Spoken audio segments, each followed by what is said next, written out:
नमस्कार दोस्तों, स्वागत है आपका आज की पोस्ट में। आपको खबर तो होगी पड़ोसी पाकिस्तान के हालात क्या चल रहे हैं। वह बैंक करप्ट होने की कगार पर है। आईएमएफ के आगे हाथ फैला रहा है और भीख मांग रहा है कि हमें बचा लो, चाहे हमसे कुछ भी करवा लो, पर पैसे दे दो। इसी बीच खबर आई थी कि पाकिस्तान सरकार जो बजट पेश करने वाली है उसका ड्राफ्ट आईएमएफ के पास भेजा गया है रिव्यू के लिए, और जरूरत पड़ी तो आईएमएफ इस बजट में परिवर्तन भी कर सकता है। इससे आप अंदाजा लगा चुके होंगे कि पाकिस्तान आईएमएफ के चंगुल में बुरी तरह फंस चुका है। वो सब करना पड़ेगा जो आईएमएफ कहेगा। जनता पर टैक्स की मार तो पहले से ही ज्यादा है और पक्का है कि बजट के बाद तो यह और ज्यादा होने वाली है।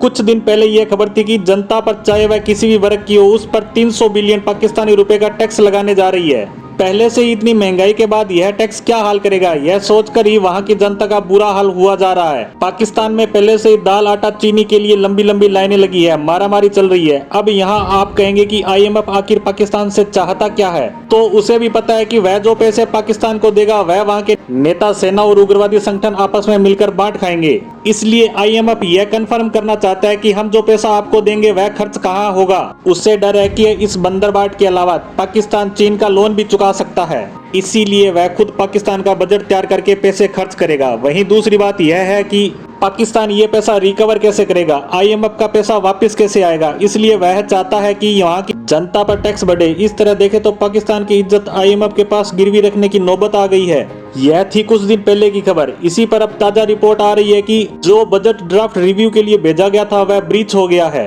आईएमएफ ने उसमें खामियां पकड़ी है। उसमें 2 अरब पाकिस्तानी रुपए का पता नहीं चल रहा है कि उसका सेटलमेंट कहाँ और कैसे हुआ है, इसलिए इसे बड़े घोटाले के रूप में देखा जा रहा है। वह इतना बड़ा मामला है कि आईएमएफ पाकिस्तान को दिए जाने वाले लोन को होल्ड भी कर सकता है। और इससे भी आगे आईएमएफ ने इस 2 ट्रिलियन रुपए के मसले को लेकर एक रिव्यू मीटिंग भी रखी है। यह उसकी 9वीं मीटिंग है। इससे आप समझ सकते हैं कि वह इसे लेकर कितना सीरियस है। अब कहा तो ये जा रहा है कि आईएमएफ पाकिस्तान के सामने एक बड़ी शर्त रख सकता है।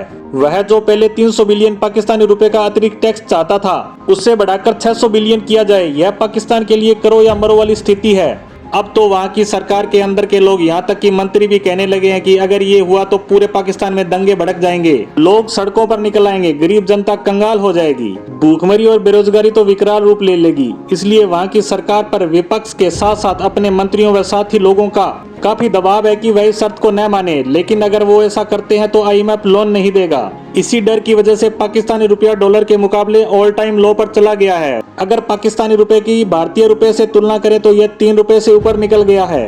कुछ देर के लिए तो यह 3.5 रुपए के पास भी पहुंच गया था। इस तरह पाकिस्तानी अर्थव्यवस्था लगातार डूबती जा रही है।